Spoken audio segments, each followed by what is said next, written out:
Ja me ollaan menossa nyt just nukkumaan, me mennään sekä kattoo Fiililtä valmistajaismekkoa ja tässä vähän kuvataan meidän päivää.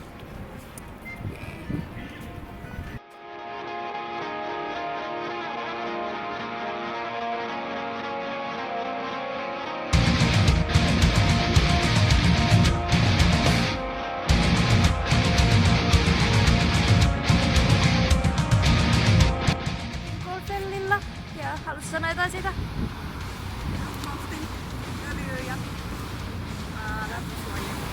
Yes. Ja nyt me lähdetään kattoo sitä mekkoa. Minkälaiset fiilikset? Totta kai joku valmistuu.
Sait mekon.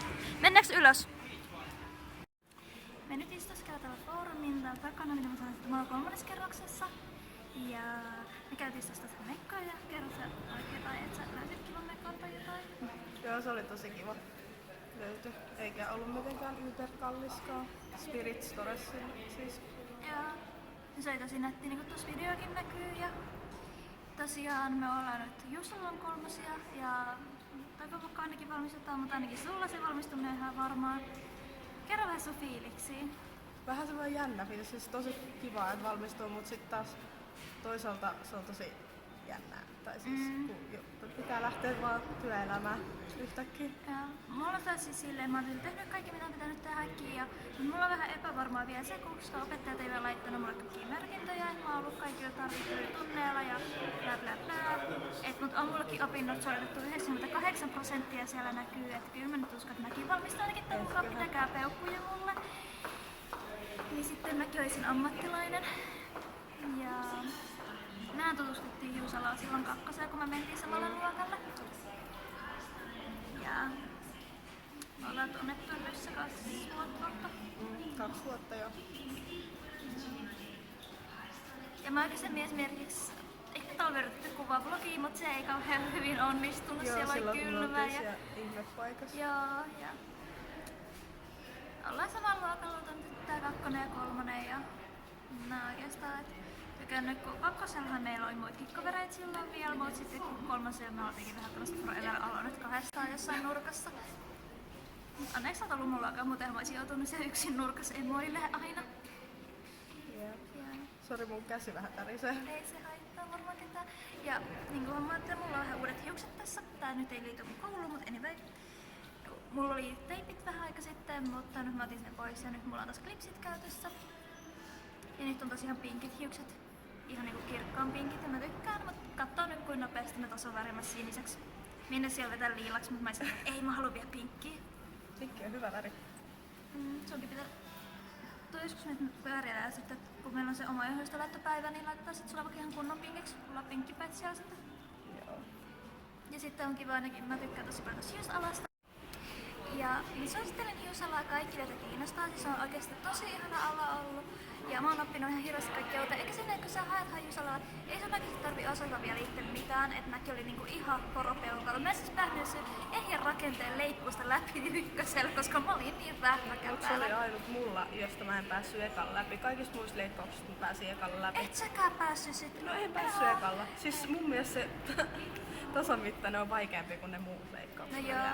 Mut siis Mä pääsin kyllä tokalla läpi. Joo. Suosittelen oikeastaan hiusalaa ihan hirveästi. Kaikilta kiinnostaa siis Mä esimerkiksi voin myöntää, että kun mä pääsin tonne Hiusalaan, mun elämä oikeasti parantui niin 150 miljoonaa %, koska nyt musta tuntuu, että mulla on oikeasti elämässä joku suunta, toisin kuin silloin monta vuotta sitten.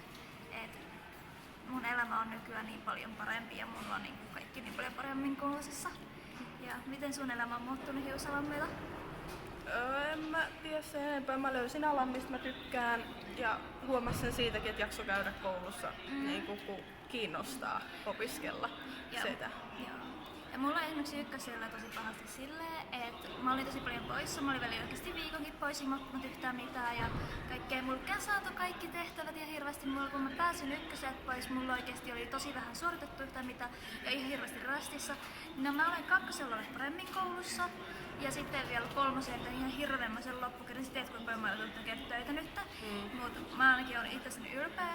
En sain kaiken hoidettua, mutta se on hyvä, että vaikka ykkösellä tuntuisi tosi vaikeaa, että ei osaisi mitään ja kaikkea. Sulla on silti monta vuotta aikaa vielä opetella ja ei kannata heittää heti niitä saksia nurkkaan, vaikka alussa alkaisi vituttaa, että ei osaa mitään. Koska sitten mun isoin oppiminen oli just 2. ja 3. välissä. Siinä kakkoselta. Eniten petraannoin leikkuissa ja väreissä silloin työssä oppimassa tuossa 3. Että tämä viimeinen puolivuosi on ollut mulle tosi tärkeä, että mä oon ollut hyvä, että mä oon ollut paikalla koko ajan. Ja mä oikeasti suosittelen Hiusalaa kaikille. Kelle sä suosittelisit Hiusalaa? Sellaisille luoville ihmisille, jotka niinku, näin ja tykkää esimerkiksi laittaa hiuksia. Että, niin. Ei se niinku ole siinä luovuutta siinä kyllä tarvii, varsinkin jossain värjäyksissä. Ja niin nyt kun Viivi valmistuu, sori meinasin ohjata sun nimeä ja tämmönen nimi, kun sä hetkinen heps. Oon mäkin joskus unohtanut mun pikkuveljen nimen, kun mä yritin kutsua sitä. Mä oon joskus unohtanut vaan iänkin, hei kun mä silleen, mikä ikäinen mä olinkaan, hei. Ja mä kysyin mun kaverit, mikä ikäinen mä olin. En mä se ikäinen, noniin. Mut siis me mennään nyt syömään ja mulla on lähtee mekko, niin ei tarvii enää niitä lähteä metsästään. Ja sitten sit pikkuhiljaa alkaa olla sellainen, että lähdetään keskustasta pois, kun mulla on taas sit menoa. Ja munkin pitää siivoa. Okei, mun meno on vähän kivempi kuin sun meno. Se pitää tehdä ruokaa. Mut hei, me mennään nyt syömään ja me otetaan sit pikkusia vielä videoja ja tälleen. Mutta meidän päivitysosio on tässä.